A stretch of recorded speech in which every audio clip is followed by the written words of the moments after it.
Welcome back to another episode of ETMM Syndicate's Hit List. I'm Anubhav. And I'm Achyuth. And today I have a story to tell you. This one goes all the way back to 2008. Back then, I had been living in Trivandrum, Kerala, and my folks had just gotten a transfer back to Bombay. And I was leaving everyone I knew behind, and I was moving to this completely new big city. I was a changed person, and I was going to change a lot more. Just a few months into my stay in Bombay, there releases one film, The Dark Knight by Christopher Nolan. Now, that film has got unanimous five-star reviews. Back then, critics in the papers were pretty stingy with their stars. So when they give something 5 stars, you know to expect greatness. Until The Dark Knight, I don't think I had seen a five-star review in a paper before. Yeah. While I was in Trivandrum, I had actually seen two Christopher Nolan films in the theater, Batman Begins and The Prestige. And I loved both of them. Batman Begins was fun. I was still a kid, so I did not appreciate it as much as I do now. And Prestige was just mind blowing. So I was pretty excited. I had not seen a single trailer or followed a single piece of the online viral marketing that they had done. All I knew was this is a new Batman film.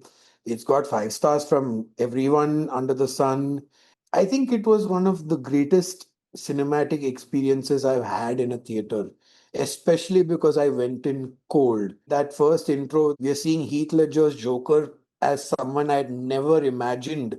This was a Joker that was not there in any of the comics, and he was really scary. He was really intimidating. He got under my skin. And then a little while later, we are introduced to Harvey Dent, and I'm like, oh my God, there's Two-Face also in this movie. This movie is going to be big. And we reached the halfway mark where the Batpod chase happens, and Batman has finally gotten the better of the Joker, and the Joker's arrested, and bam, intermission right here.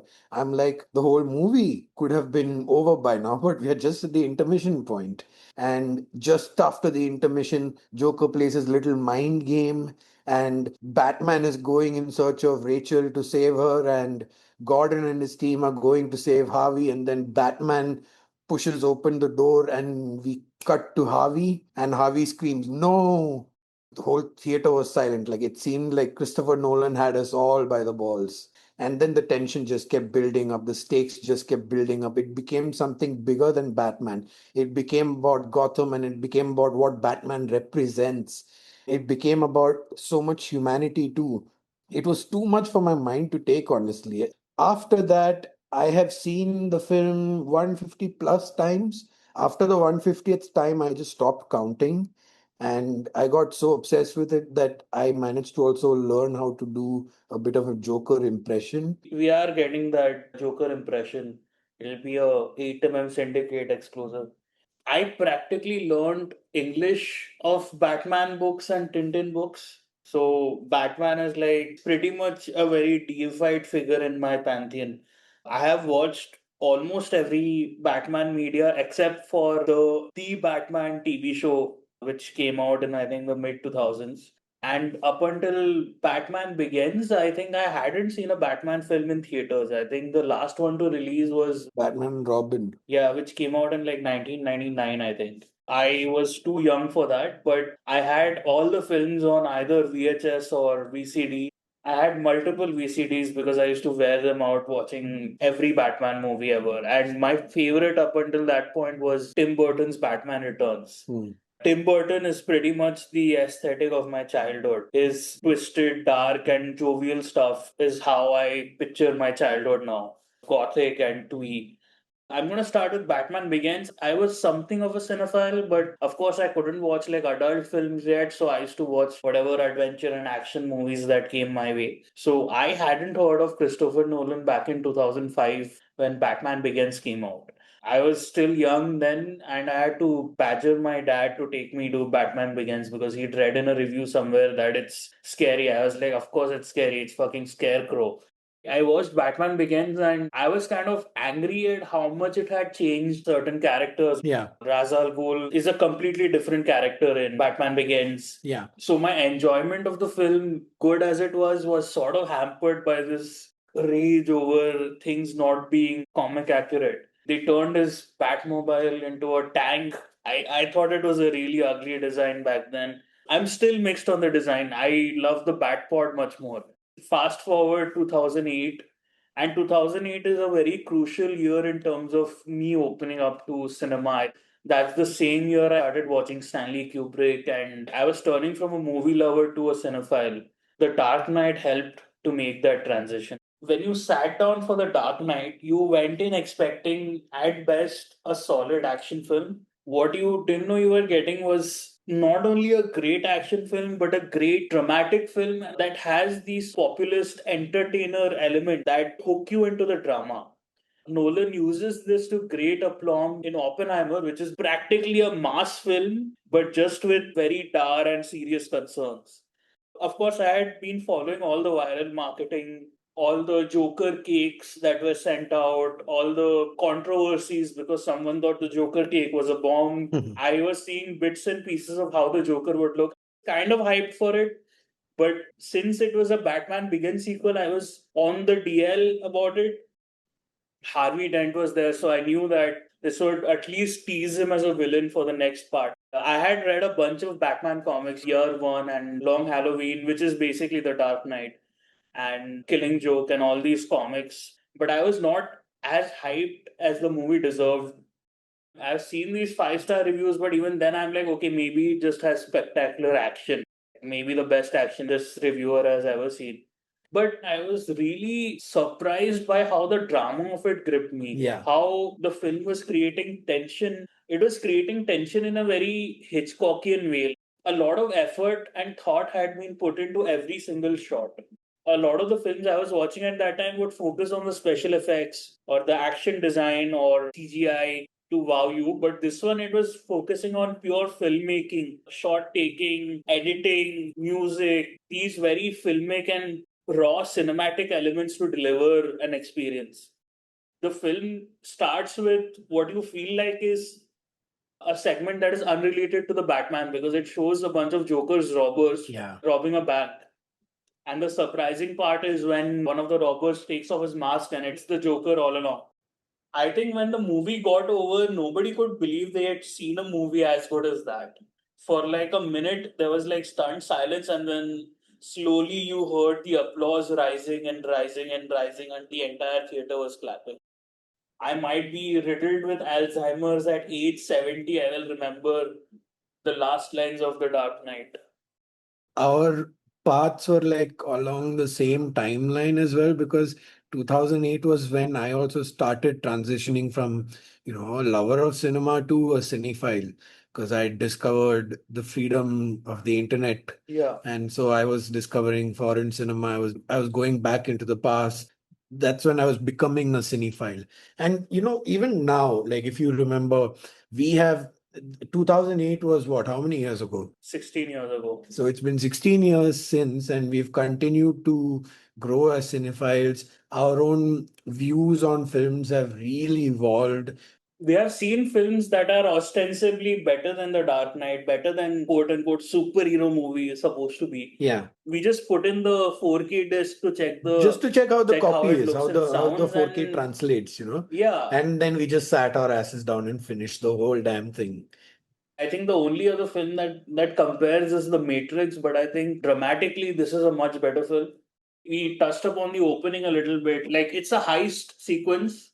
It establishes the character in very interesting ways. The character's ideology is pure chaos and pure entropy. He's this sort of very loose cannon force, and that's really well established in the opening sequence. He's this sort of psychological deviant in a sense in his interaction with William Fichtner's character. Yeah, William Fichtner's character only says that this town used to believe in things, honor, respect. What do you believe in? And the Joker comes out and he's like, sorry, I don't believe in any of this. I'm going to do things my way.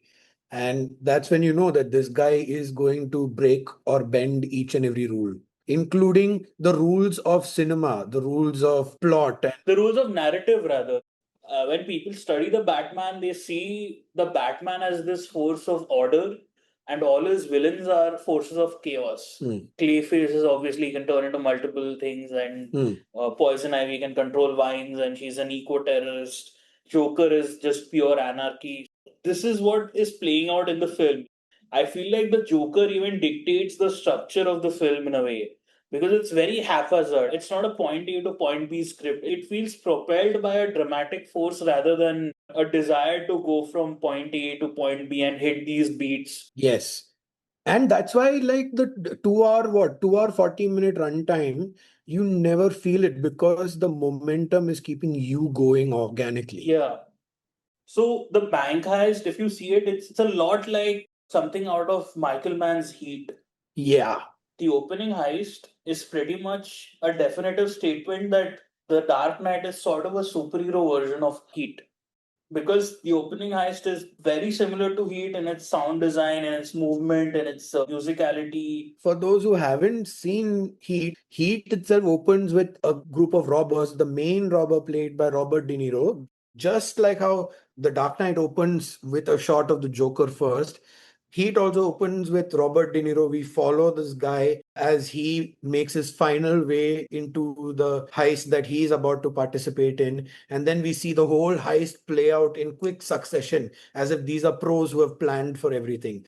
The same way the Joker's heist of the bank flows exactly like that. Introduce the character, follow him through the heist, show how he's methodical, how show his philosophy first. Like in Heat, the characters are different. They're about all about being razor sharp and prepared. Whereas here, Joker is about chaos and enigma and breaking the rules, all the while having a lot of control.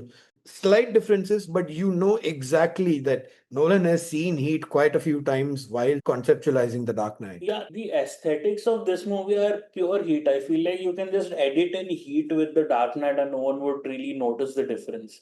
The color of the films are very similar. It's got this sort of Blues. yeah, the blues and the sort of realistic sort of lensing, naturalistic lensing. Yes. That's all Heat. Heat rears its head, I think, even in the Tumblr chase scene. Of course, the scale is much larger, but the philosophy, the way the filmmaking is, feels a lot like Heat. And the gunshots feel very similar to Heat. Yes, the gunshots sound so loud and realistic when Joker's firing his, automatic pistol and everything, and you hear the bullets hit the metal exterior of the van in which Harvey Dent is there. There is also the central premise of Heat is basically about a bunch of heists, but I feel like the central premise of Heat is about the relationship between a bank robber and the cop that's trying to catch him. Yeah. They only meet twice in the film, but it's about their relationship and the sort of mutual respect they have for each other while they're going on a collision course towards each other. That is sort of reciprocated in Batman and Joker, how Batman and Joker are these ideological forces, but Joker sort of seems to need him more than Batman needs Joker, or Batman thinks he needs Joker. One interesting thing about Heat, Al Pacino is the cop who's drawn to the robber, that is Robert De Niro. He has got to catch him. But in The Dark Knight, it's reverse. The Joker is the bad character in this case, and he's the one who's drawn to Batman. Yeah, the Batman Joker relationship also mirrors another one of Michael Mann's films, Manhunter. So, Manhunter was a very early adaptation of Red Dragon by Thomas Harris, which introduced the character of Hannibal Lecter, played by Brian Cox of Succession fame. A lot of the meetings, the psychological gameplay between Batman and Joker are sort of like Will and Hannibal in Manhunter. The look of the jail where Joker is kept, I don't believe it's Arkham Asylum yet. I don't think it's even Blackgate. The prison where he's kept bears a lot of resemblance to the prison where Hannibal Lecter is kept. Nolan is very nakedly a Michael Mann fanboy. Michael Mann's aesthetics play a lot out in Nolan's films. Even Oppenheimer has some of his, when Michael Mann goes a bit biopic mode, similar aesthetics are there, although Hoyte van Hoytema is much more expressive with color than Wally Pfister is. One pivotal scene in The Dark Knight is when the Batman chases Lao guy to Hong Kong. Suddenly, the movie shifts from Heat into James Bond. We start with Bruce Wayne on a yacht full of Russian ballerinas. Then he goes into a plane and then he's on a tower. Morgan Freeman, who is basically the Q to Batman's James Bond, he has placed a gadget in the tower and it's mapped out the entire tower. It's basically a spy mission. And when he's got to escape from that, he shoots out a parachute from his gun, and then that parachute is caught by another plane, and then he's pulled by the plane away from the Hong Kong police. This sounds really crazy, but it's based on real research. It's called the Fulton Recovery System. Yeah, and used to great aplomb in Metal Gear Solid 5. It's not something super novel in films because it has been done in Thunderball, which is a James Bond film starring Sean Connery. I think for this James Bond sequence, Nolan just was inspired by a very James Bond set piece and replicated in his own Michael Mann doused style. I had never seen anything like it in a Batman film, and neither was I anticipating it. I also was a very big fan of Batman and I would read his comics and all, and I had never seen Batman do something like this.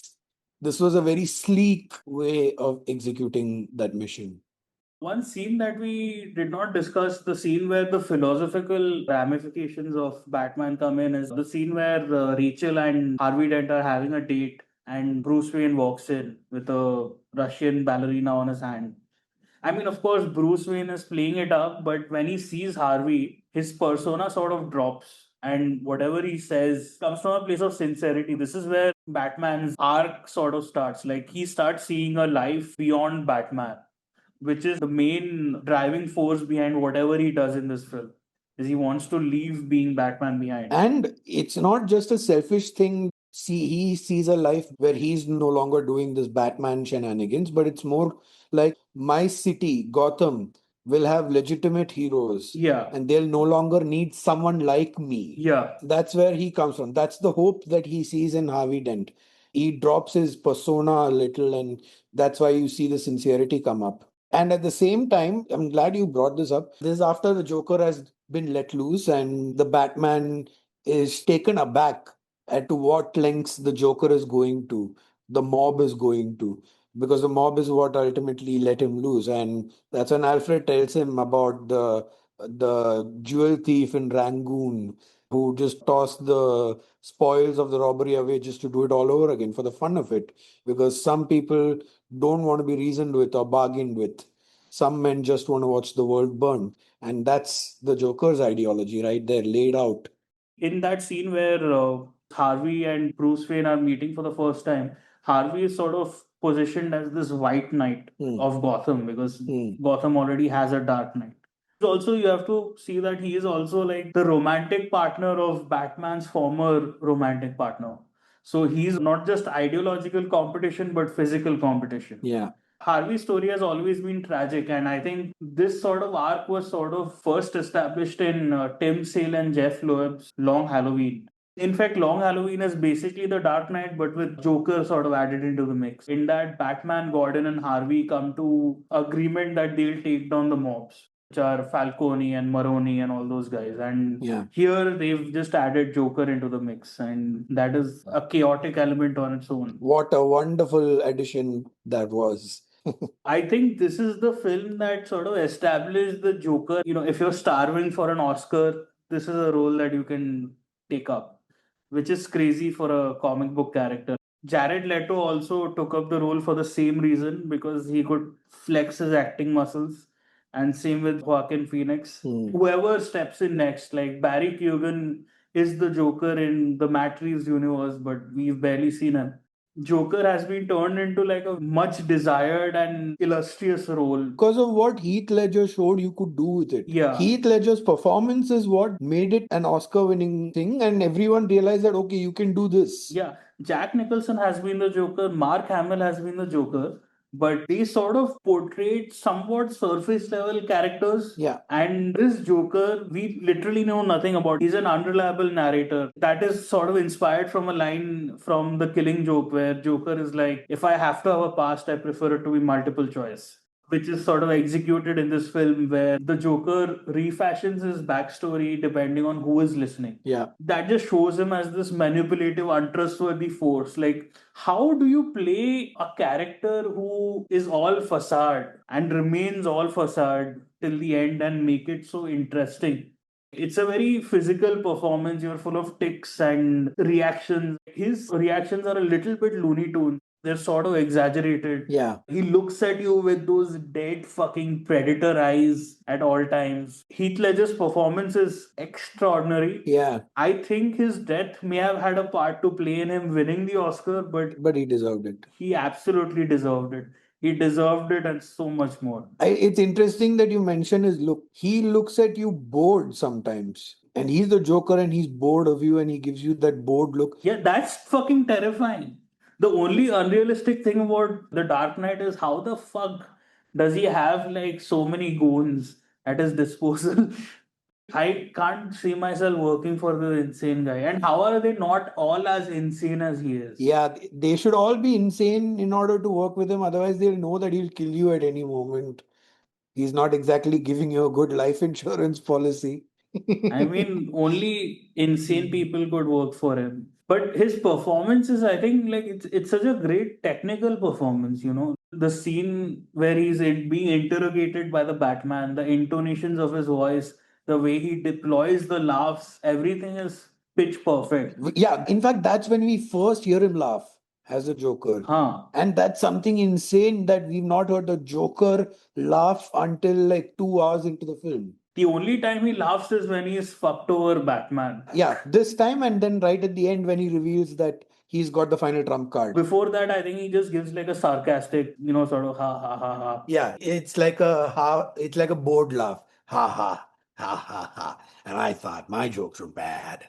When he's introducing himself to the mob. That's such a spectacular scene. But I mean, that's the thing. Like he's a commanding presence, but we don't see anything behind the mask. I think what you mentioned, right? How do you play a character so well when everything about it is a facade? Is that one, he doesn't take himself or anybody seriously. That is why he's able to be as chaotic as he is. Yeah, he's sort of improvisational. Like he can. Yes. You throw anything at him, he can turn it in his favor. Yes. So he doesn't take anything seriously. That is one truth. And the second truth is that he just wants to fuck with Batman and he enjoys it. The nihilistic criminality is there, but as a response to Batman, they're going for someone much worse.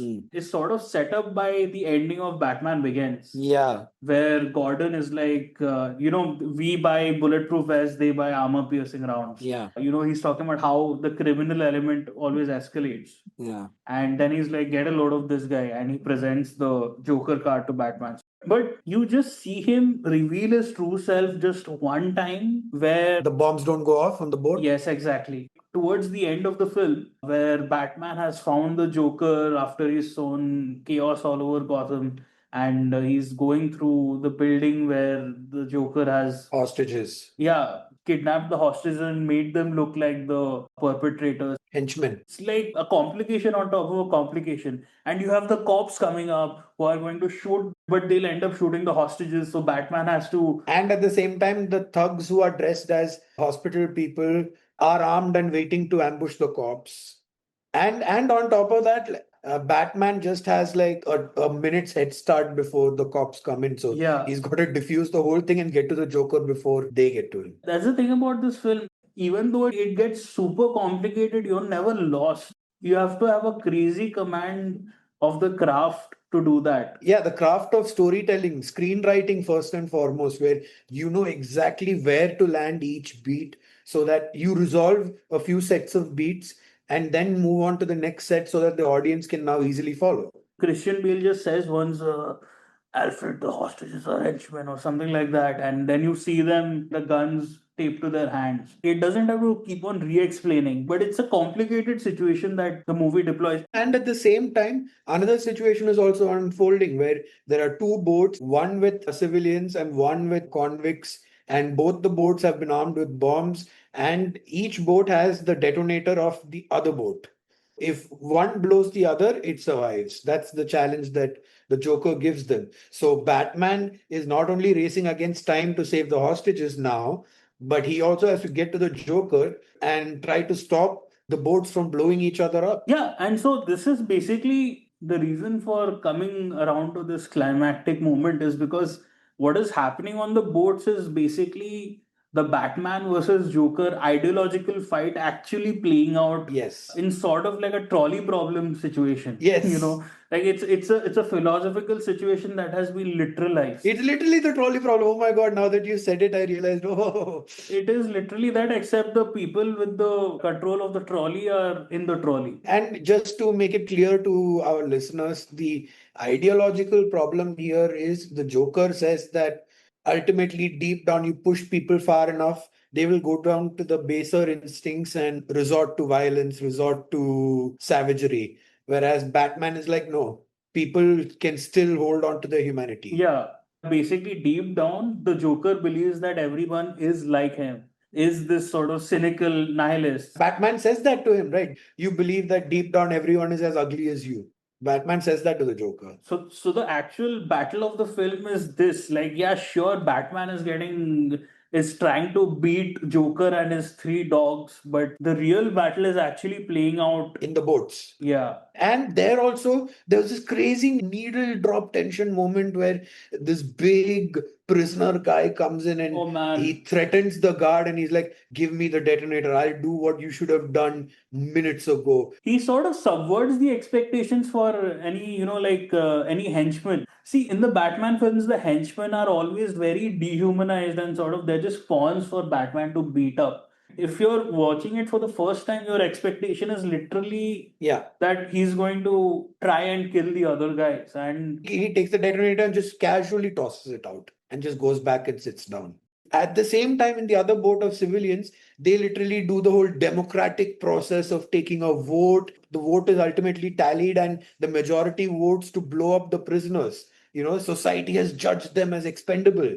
But then when it comes time to pull the trigger, the guy is not able to do it. He's not able to bring himself to actually have the blood on his own hands. But as a society, as a democracy, we might actually end up making such decisions as a collective.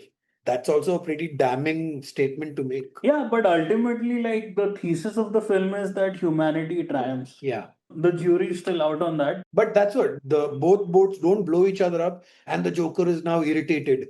And then the Joker is like, you can't rely on anyone these days. You got to do everything yourself. And then he's like, oh, you want to know how I got these cars? And then Batman's like, no, but I know how you got these. And just launches the blades from his wrist. From his gauntlets, yeah. And Joker's tumbling all the way down, but Batman saves him again. And Joker's laughing. He's like, oh, you couldn't do it. Even me. This is what happens when an unstoppable force meets an immovable object.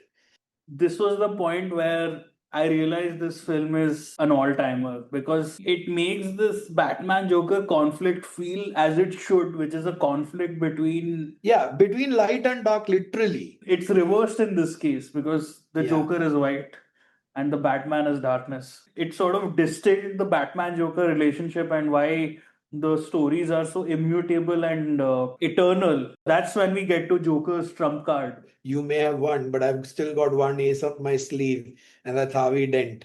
And then Joker says madness is like gravity. All it takes is a little push. And how he has basically goaded Harvey Dent's rage into insanity. Let's talk about Aaron Eckhart as Harvey Dent a little bit. He's an adequate performer, I feel. But he was perfect for the role. Yeah. Harvey Dent is such a character that I feel you can make a whole film about him, honestly, because he's got this, which Batman the Animated Series did pretty much, which is devote two whole episodes to Harvey Dent. Yes. This film doesn't really go into Harvey Dent's anger issues that much. His anger is properly shown only after he becomes Two-Face, after he's lost Rachel. That's when the rage is so much inside him that it can't help but burst out. Yeah, I feel Harvey Dent is a little underserved, but I mean, we are seeing Harvey Dent through the prism of Batman, where it makes sense through that prism that he's suddenly transformed into Two-Face. Otherwise, I feel his transformation is a little bit too sudden. Then again, you're thinking about character and you're balancing it to the momentum of the film. So, what works out better? Yes. Do you want every character to be equally fleshed out, or do you want most of them to be fleshed out and the audience to keep going with the story? The decision made by Nolan was the latter. The person who has witnessed to this is Gary Oldman as Commissioner Gordon, who is, I think he does really well as someone who is seeing his friends sort of transform and sort of destroy themselves in front of his eyes. He started the film having no hope or faith in Harvey Dent because Harvey Dent used to be in the internal investigations division or whatever, right? Then Harvey Dent wins him over with the support, the bravery and courage that he shows later on, and then he sees this downfall. And he is part of the original triumvirate of Gordon, Batman, and Harvey Dent who had banded together to sort of help save Gotham and give it a better tomorrow. And he's seeing that crumble in front of him while his own family is held at gunpoint.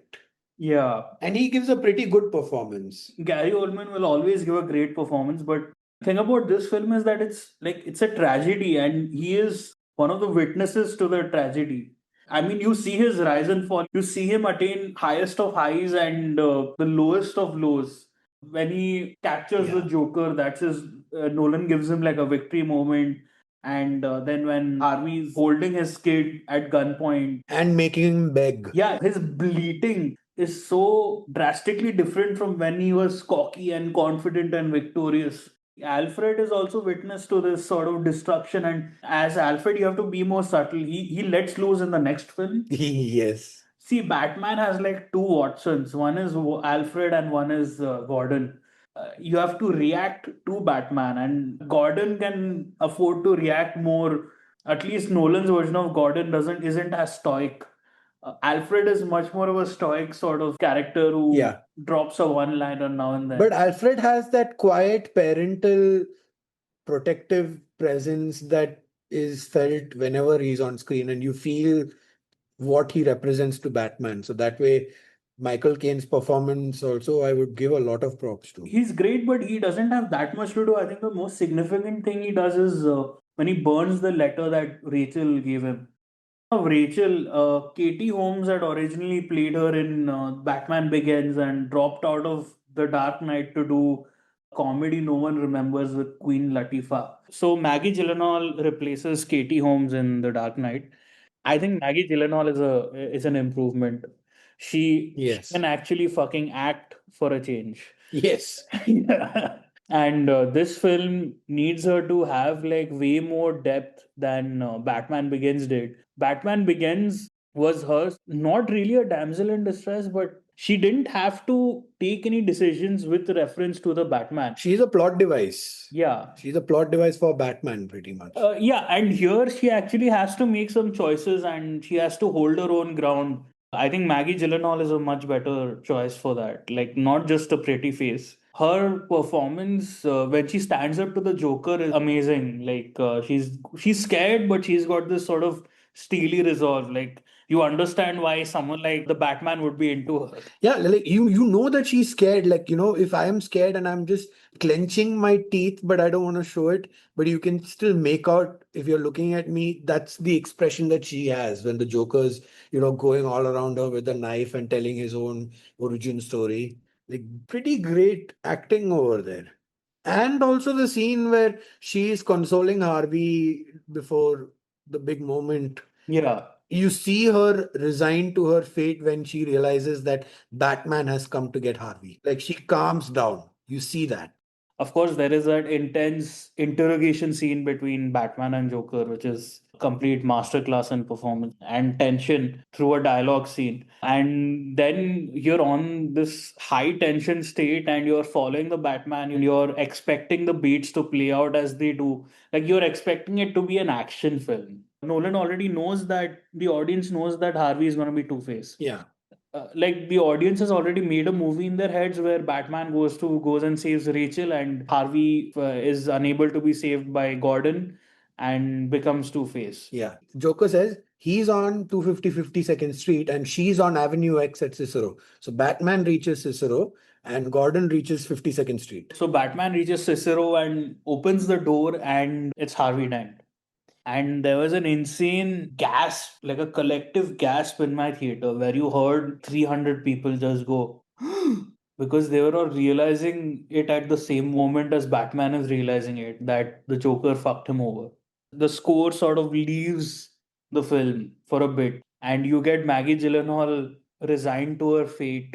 I think the last line she says is something like, She just says sometimes and then boom. it's an amazing performance. Her last moments where she's resigned, but she's stoic and sad, and she's consoling Harvey. It's a beautiful moment. She's a very important element of this film. Of course, she informs Harvey's tragedy. And Batman's tragedy as well. Because Batman is like, once I'm done being Batman, will you accept me? Can we be together again? Can we have a life together? Like the only hope he has for himself as a human being rides on Rachel. Yeah. Like all other hopes he has is for, Gotham and everything. But for himself as a person, Rachel was it. I mean, Christian Bale is amazing as the Batman, I feel, in all of his films. This film, he sort of takes a backseat, like his tragedy and his arc is very visible, but he's behind a mask, but he's also behind an emotional mask for like a lot of it. That sort of hampers his performance, but like what he delivers is terrific, I think. Of course, his reaction to finding out that Harvey has been corrupted in the building where Joker is hanging. Just look at Christian Bale's eyes at that moment. Yeah. And you can see the heartbreak and the horror in them. It's difficult to act in the Batman costume, I think, because you only mainly got your eye. The white and the pupil of your eye. Rest of it is also blacked out, right? Yeah. So, did you know Batman's voice wasn't originally this gruff? Oh, okay. I think it was in Dark Knight only. Chris Nolan, during the ADR sessions, actually told Christian Bale to go for a deeper, harsher voice. So that Okay. often mocked, where are the drugs going kind of voice kind of comes from Nolan's intervention. I mean, sometimes Nolan has some bad choices. We can have a field day with his bad choices if we do an episode on TDKR.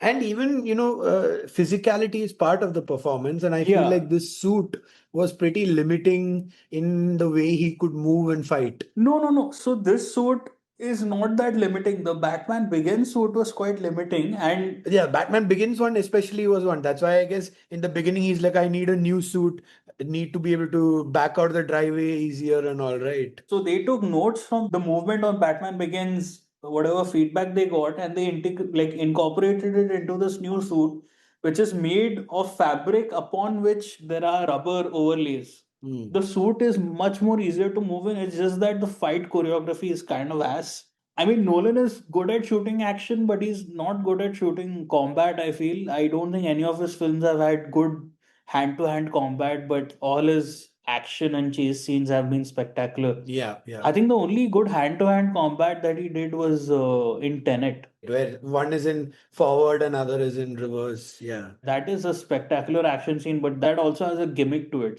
He can't do like every time Batman gets into fisticuffs, he does this weird thing with his elbow. He's like a robot, he's doing a robo dance. He does like elbow fighting for some reason. It makes no sense. Like, I haven't seen an action scene like that. The Pattinson suit is much more restrictive, at least in the torso. Yes, but he is able to be a lot more Yeah. physically active. Yeah, and he also puts in a much better performance because he's not having to do a voice and everything. I think Ben Affleck was a bit restricted, but he just had like two bad directors making films for him. Yeah, yeah. So while the hand to hand combat is a little bit lacking, action sequences in Dark Knight are pretty legendary. I feel, especially, I mean, the Hong Kong set piece is one for the ages, and the centerpiece of the film is basically a chase scene between A three-way chase. yeah, where Harvey Dent has confessed to being Batman. It turns out that the Joker is following him and has laid traps for him and aims to kill him. right there on their heels is the real Batman. Dude, the way you just described it, I'm like, oh man, I need to put that scene on right now. Yeah, it's a terrific scene because it sort of escalates in very wild ways. Like there is a really genuinely funny sequence where the Joker is shooting at the Harvey Dent vehicle and he takes out like a Uzi and fires it, and then it doesn't penetrate. Then he takes out a shotgun and fires it. It doesn't penetrate. The Joker makes a motion like this isn't cutting it. Inside the truck, Harvey is a little worried, and one of the cops inside says he's gonna need something a lot bigger than that to get in. And then we cut to the Joker, and he's got a fucking bazooka. He takes out one car with it, and then before he can take out Harvey's vehicle, the Batman comes in and heroically sacrifices his tumbler. Are you a fan of the Nolan Batmobile? Not exactly. It looks as ugly as a Cybertruck. Yeah, it feels like a bunch of pieces just put together. It's a weird design. But I think I understand the philosophy. It's not meant to look stylistic. Yeah. It's meant to look very utilitarian. It should be a defensive powerhouse. It should be powerful enough to go fast as well. So that way, this kind of a tank actually makes total logical sense. So I'm with it. I'm with Nolan and the whole Tumbler Batmobile thing. Yeah, this is where I start loving the Tumblr because you have Batman inside the Tumblr and it's just announcing red alerts everywhere and Catastrophic failure, catastrophic failure. but then the Batpod, which is like Batman's bike, it launches out of the tumbler and he sort of zooms through the Gotham underground with it. It's an amazingly executed. And through narrow lanes and everything. And then he finally reaches the main road and it does this side whirl where the tires are rotating. Yeah, He comes in face to face with the Joker, and the Joker's like, now there's the real Batman. there we have it. We had Achyuth doing his Joker impression. This is cause for celebration.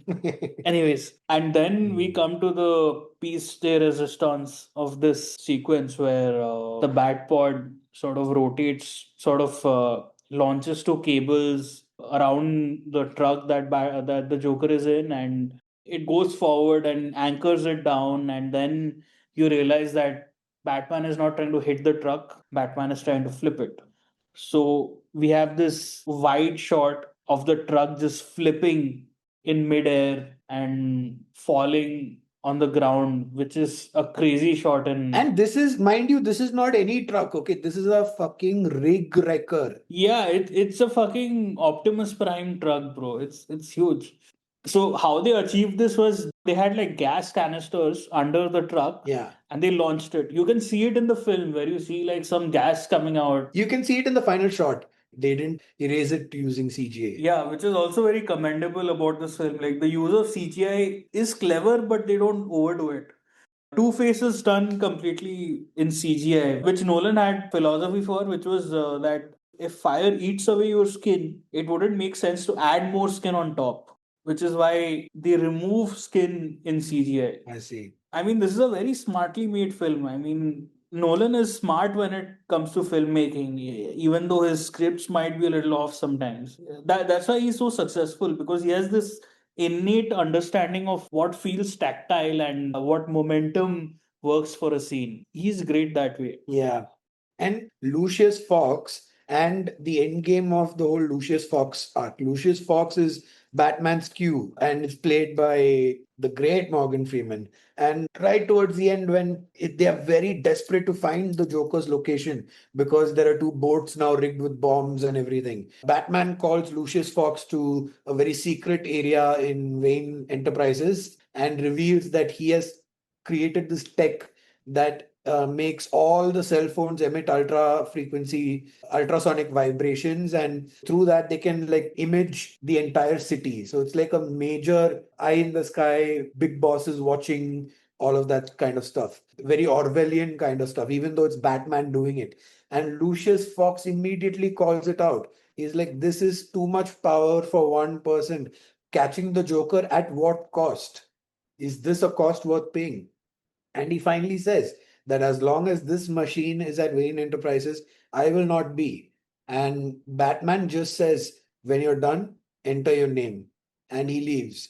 And right at the end of the film, like when it's all done and Lucius enters his name, the whole system starts disintegrating. So even Batman realizes that this is not okay, and he uses it as a Hail Mary in a situation where nothing else could have worked. And then he allows it to be destroyed. And the voiceover is also very rousing. Like he says, sometimes people deserve to have their faith rewarded. And it was like Lucius had some faith in Batman, and when he entered his name, that was rewarded. I really like that bit a lot. I mean, the movie's got some pretty lofty ideas. People have surmised that it stems from them sort of making an analogy about 9/11. the war on terror and the Yeah. Patriot Act. I mean, dude, even the fact that escalation is a major theme. Escalation is what happened after 9/11. So you can sense a lot of, reactionary bits of 9/11 in this film. Yeah, it's there, and a lot of people have accused this film of being like conservative because of that. Because I mean, if you take this analogy further, then that makes Batman kind of like George Bush. Yeah, and like Batman is okay with beating the shit out of Joker in order to get an answer. Which sort of you can take that argument for. Yeah, it's Abu Ghraib. Exactly. It's Guantanamo Bay. All the CIA black sites. So Batman is this sort of character who inspires a lot of, I mean, Right wing vigilantism. yeah, he feels a little conservative. He's like, when the cops have failed, there's Batman. But the thing with Batman is he's a rich guy beating up on mostly poor people. Yeah. So class politics plays into it a lot. Yeah. Batman stories can be like whatever you want them to be. It really depends on the writer. Like you can have a very sort of liberalish story delivered through the vehicle of Batman, or you can have a very conservative story delivered through Batman, which is what happened in the case of Batman the Cult. But then you have Batman's very first story, which is Year One, which is pretty liberal because there is this one amazing scene in Batman Year One which inspired Batman Begins quite a bit. Yeah, yeah. Where all the fat cats of Gotham, like creme de la creme of Gotham, are having a party and they're all corrupt. And Batman sort of blows out all the lights. This is his first year of being Batman, and he says, "You have eaten well. Your feast is now over." And he puts out the final light. So he sort of threatens these rich people of Gotham. So it really depends on the writer. You can take him in any direction you want to take him. But the Nolan films sort of question all these things. Like, Yeah, like when Batman is also like beating the shit out of Joker, the others aren't okay with it. yeah, you have the cops wondering like if they should be allowed. And Lucius Fox is also like against the whole surveillance state tool that he's got. Yeah, and it doesn't help him. Like ultimately, does it help Batman? He's just, no matter how much he beats up the Joker in that interrogation scene, it leads him to where the Joker wanted to lead him. Yeah. I can't definitively say that this is like a right wing film or a conservative film. I think you can more definitively say that about TDKR, but that's like such a muddled, weird, conflicted film that doesn't work. Yeah, I mean it's a movie that was not made in the right terms anyway. It's not how Nolan initially planned it. Speaking of conservatism versus liberalism, I do feel like the entire boat set piece, the philosophical nature of that pretty much plays out to be a liberal stance that humanity needs to be better. Yeah, like the criminal element also is not completely. I mean, that guy pretty much feels like a conservative from the passenger side. Yes, he feels like a right-wing nut job. Who comes up and he's like, Those guys made their choices. Yeah. Yeah, so you can't really definitively place this film's politics on like one side. It's more like the film is a great mirror of society back then in a way, while having a liberal heart. I don't think it definitively makes a political statement, but it posits what if this chaotic element reignited and inflamed all our worst aspects. It's sort of like that. Yeah. I mean, we have been talking about a fucking superhero film for so long, which is astonishing. But the thing is, superhero comics have had some interesting politically fraught stories. I mean, Batman has had a few of them. The Dark Knight Returns is very political comic book, and it skewers both the left and the right. I mean, the left ends up rehabilitating a criminal who is not rehabilitated. The right wing ends up causing like a crisis And the right wing in the Dark Knight is actually represented by Superman. And there is a battle between Batman, who is like this force of libertarian anarchy, and Superman is this force of government Authority. overreach. And yeah, I mean, Batman comics have been like very political, and then you've had actually Green Arrow has been a very political character, even though he's also a rich guy. There is a series called Hard Traveling Heroes, where he and Green Lantern travel across America and address social issues and all that. So politics has not been something alien from superhero comics, but it has been alien for superhero films, because they see superhero films as pretty much action movies and vehicles to sell toys. Basically, superhero movies equals blockbusters. So this was the first film which posited what if a superhero film or a comic book movie can be more than that? What if we actually engage with the ideas that are presented in like the then 70-year-old history of the comics, approach those head on and imbibe those ideas into our stories, and also mix in a little bit of Michael Mann Yes. and other cinematic inspirations rather than just comic books. This was The Dark Knight, and what what am I hearing? What is this escalating tense sound? That must be the Joker theme. Hans Zimmer was catapulted into a legendary status because of this film, because of his very clever soundtrack. There is something called the shepherd tone, which uses sort of notes of different octaves and sort of cycles them in a way which makes it feel like the sound is constantly heightening.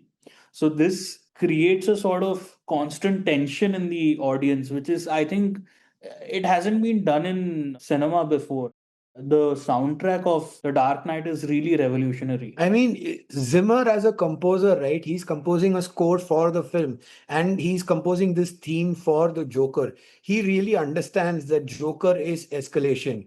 That as soon as the Joker is in front of you or in the scene, you know that things are bad. It's gonna be bad. It's gonna be tense. And he's got the perfect thing that gets your adrenaline going in a way that makes you feel uneasy. And it's this one sort of chord that's resonant and well as Yeah, it's a discordant chord. yes, it's a discordant chord that he goes on with, and it feels like, if any of you have seen a stringed instrument, you know that you have to start from the outer end of the neck of your stringed instrument, violin or a guitar, and then as you come closer and closer and closer towards you, the pitch increases, right? So it feels like he's constantly playing the same thing but going closer and closer and closer and closer and closer and closer, and the pitch is just going up like a siren.